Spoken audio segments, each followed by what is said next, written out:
Bonjour à tous. Branchons un voltmètre aux bornes d'une pile. Il nous indique une valeur constante. La pile délivre une tension continue au cours du temps. Branchons un oscilloscope aux bornes d'un GBF, un générateur basse fréquence, et observons l'oscillogramme obtenu.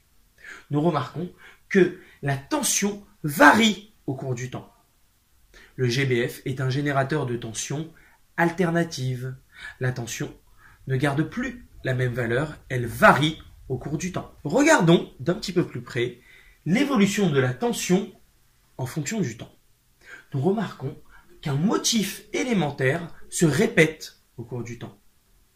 La tension est dite périodique. Elle est définie par deux choses.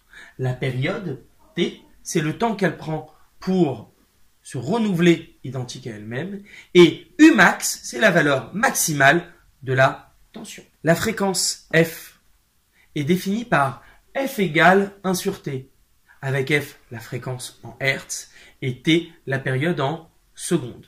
U efficace, la tension efficace, égale à Umax divisé par racine de 2. La tension efficace est la tension qui est mesurée aux bornes de ce GBF avec un voltmètre branché en mode alternatif.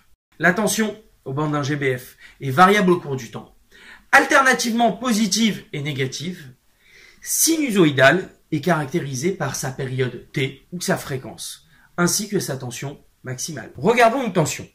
Si la valeur de la tension ne varie pas au cours du temps, la tension est dite continue.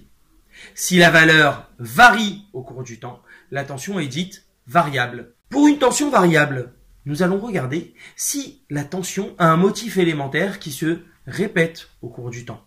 Dans ce cas-là, la tension sera dite périodique. Pour une tension périodique, si la valeur au cours du temps est alternativement positive et négative, la tension est également dite alternative. Il existe plusieurs types de formes de courbes caractéristiques.